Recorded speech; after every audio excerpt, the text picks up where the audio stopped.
I needed a break. That's how all bad decisions start, right? I rented a cabin in the Blackwood Pines, 5 miles from the nearest paved road. No Wi-Fi, no cell service, just me, a stack of books, and silence. The first 2 days were paradise. I chopped wood, I cooked steaks over the fire, I slept like a baby. The silence was heavy, but peaceful. But on the 3rd night, the silence changed. It wasn't empty anymore. It felt observant. I was sitting on the porch, smoking a cigarette. It was dead quiet. No wind, no birds. Then, from deep in the tree line, I heard it. A whistle. 4 distinct notes.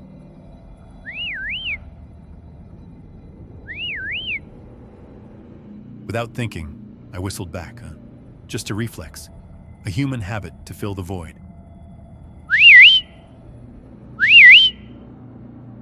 A second later, the sound came back, but closer. And it wasn't a bird.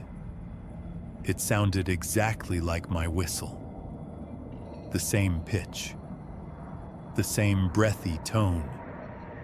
Like a recording being played back.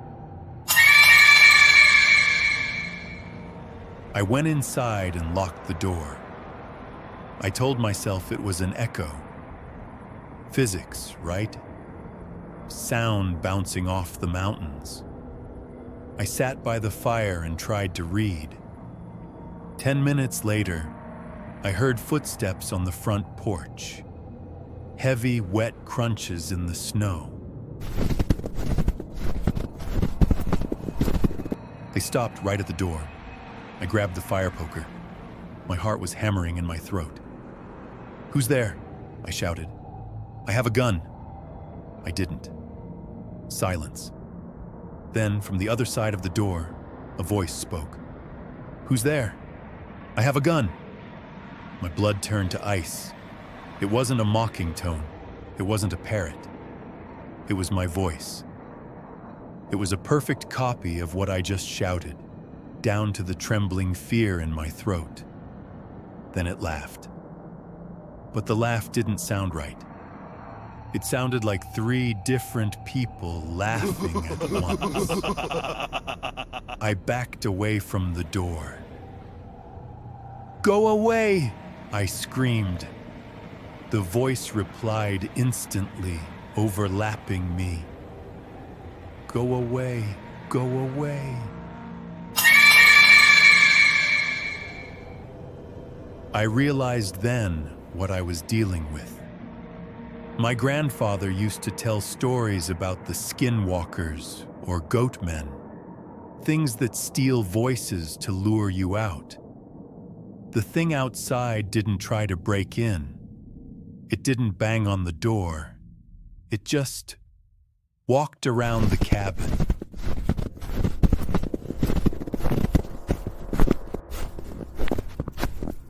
Circling, hunting. Every time it passed a window, it would tap on the glass. Not hard, just like it was testing the perimeter. Then it started getting smarter. It stopped repeating me. It started playing back other sounds. I heard the sound of my car alarm.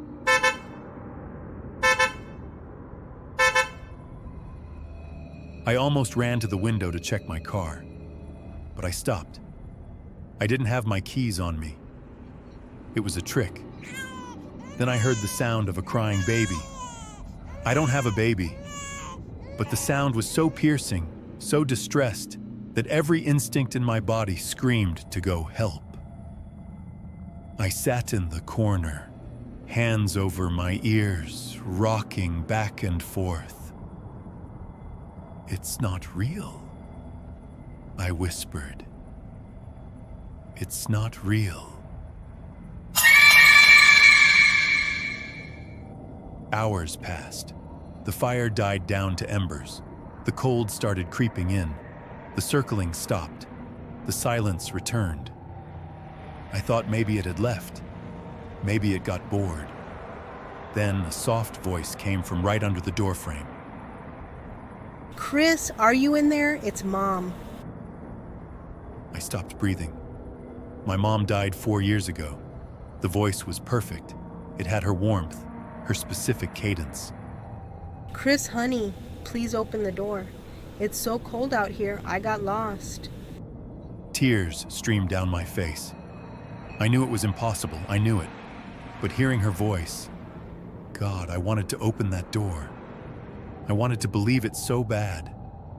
My hand reached out. I was trembling. I touched the cold metal of the lock. Just let me in, Chris. Why won't you let me in? The voice pleaded. Then the tone shifted.